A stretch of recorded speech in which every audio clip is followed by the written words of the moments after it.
My name is Holly Gardner, and meeting my web friends had been a long-held dream. We were all incredibly close, even though we'd never actually met in person. We'd spend hours on voice chats, sharing memes, venting about life. Our laughter echoed through pixels and modems. Then we decided it was time. A gaming convention. The location? A strategically placed city right in the middle of all our states. That way, no one would have an unfair journey, and we could finally have a blast together for the first time. Anyway, I had to drive 12 hours straight to get there, in my dad's car, of course. Back then, I didn't even want, let alone could afford to buy one for myself. The real problem started on the way back home. A smudge on the horizon quickly turned into a metal monster. Huge, heavy, endless traffic. Miles and miles of cars and trucks all stopped as if some giant creature had blocked the road. It looked like there was an accident up ahead, making my passage even harder. My fear was that those 12 hours would turn into 24, 36, 48, and so on. That's when a sign, almost invisible in the road dust, caught my eye. Alternate route. It would be longer, yes, and honestly, a bit more boring, passing through forgotten rural landscapes. But compared to the hell in front of me, it would be infinitely faster. The decision was easy. I turned off. After driving halfway, with the sun already setting and painting the sky in shades of orange and purple, the fuel gauge threatened empty. It was running out. My eyes scanned the road, and like an oasis in the desert, I spotted the lonely silhouette of a gas station. It was small, with a 24-hour convenience store attached, the fluorescent lights flickering, almost like a ghostly invitation. I parked, feeling the relief in my toes, and went inside to pay for gas and maybe grab something to eat, a coffee perhaps, to ward off the sleepiness. I started chatting with the gas station attendant, a middle-aged man, his face worn by fatigue and his eyes seeming to have seen too much. As he swiped my card, he leaned in a little and almost in a conspiratorial whisper told me. He said there was a local myth, a legend, about people disappearing while driving on that very road I was on. Specifically, people who passed over the bridge a little further down my path. According to the legend, the monsters of Norwood Valley would tear them apart and hang them upside down in the trees. I was exhausted. All I wanted was to get home, and I definitely wasn't in the mood for legends or terrifying stories invented to scare lonely travelers. It was the same old story you hear everywhere. I smiled politely, forced a nod, and tried to head back to the car. "Ma'am," he called out, his voice low and raspy. "Just one more thing. Don't stop." I turned around, curious despite myself. "Don't stop for a woman," he continued, his eyes fixed on mine, dressed in a white or blue dress, hitchhiking. She's said to be a vengeful spirit who died in a car accident on prom night near the bridge. Some even say she met a worse fate, being murdered and assaulted before being thrown into the river. He paused, swallowed hard, and finally, never hitchhike with strangers.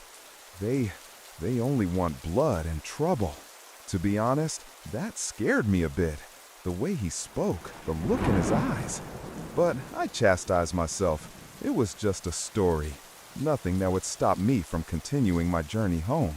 I left the gas station, feeling a strange shiver. As I unlocked the car, I noticed a man stepping out from behind my vehicle. He was strange, tall, thin. He glanced at me out of the corner of his eye, quickly, with a look that made me hold my breath, and turned towards a dark white van parked in the most isolated corner of the station. He had nothing in his hands, apparently, no keys, nor did it look like he'd tampered with my car. He must have just dropped something, I thought. It was just the tiredness. Anyway, after driving for a while on the dark road, my only company was the light of my headlights cutting through the night. I crossed the bridge, an old iron structure that creaked under the car. Nothing happened. I laughed at myself. Idiot Holly, I thought. But then, I noticed some strange things happening. The radio started to distort. First, a faint static, then stronger, swallowing the music. Sometimes it would briefly come back. Other times, I just turned it off so I wouldn't have to listen to that agonizing hiss that seemed to scratch my eardrums. I didn't want to admit it, but I was terrified by the stories I'd heard. Every dancing shadow, every engine noise, transformed into something sinister in my mind. A few miles past the bridge, my headlights revealed the unthinkable. Two large, thick, heavy tree trunks completely blocked the road, and a car, parked not far from there. It wasn't the white van. It was a large, dark pickup truck with its headlights on, casting a ghostly glow on the trees. But it was empty. No one inside. No one around. I wondered, why? In the middle of the night? I got out of the car, feeling the cold, damp forest air envelop me. The smell of wet earth and dry leaves was intense. I walked to the logs. There was no explanation. Someone put them there on purpose. My body, fueled by adrenaline and the fear of that dark forest that seemed to be watching me, managed to push them aside. Heavy, but necessity gave me strength. I got back in the car, my heart hammering in my chest. I turned the key. Nothing. I tried again. The engine wouldn't start. It wouldn't even turn over. No sign at all. Nothing. There I was, stuck, in the middle of nowhere. The darkness of the forest swallowing me. The radio, which I had turned off, magically returned to emitting terrifying noises. And my cell phone? No signal. Nothing.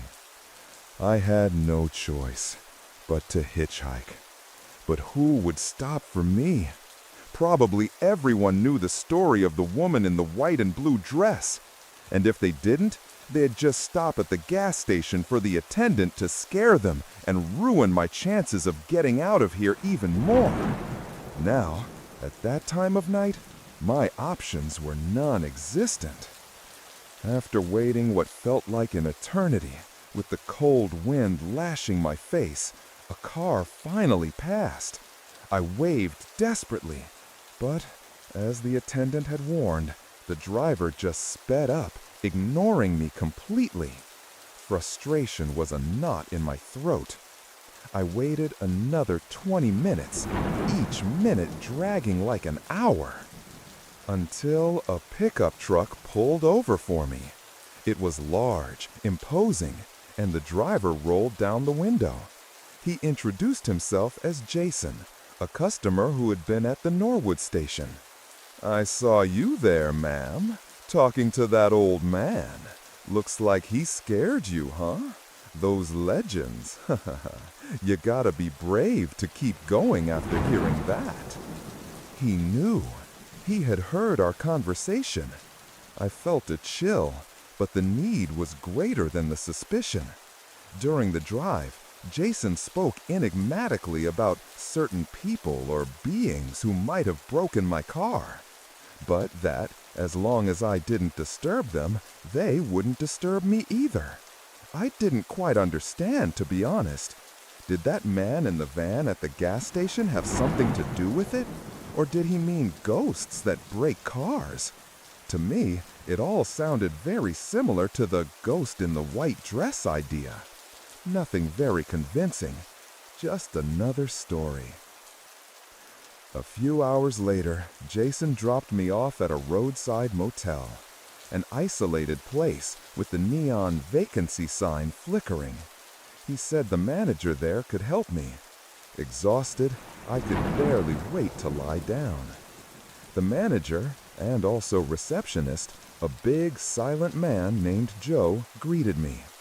He had a mechanic friend, and if I paid him extra, he'd take a look at my car the next morning so I could leave.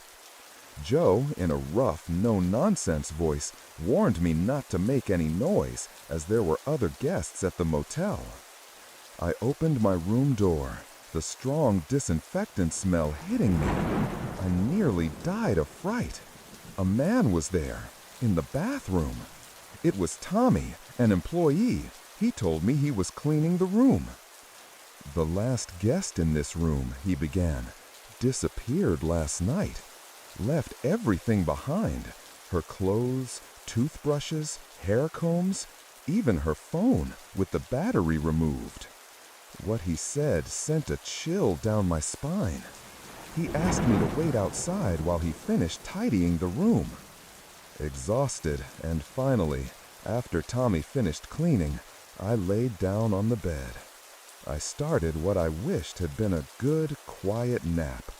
The darkness of the room was suffocating, but the fatigue was greater.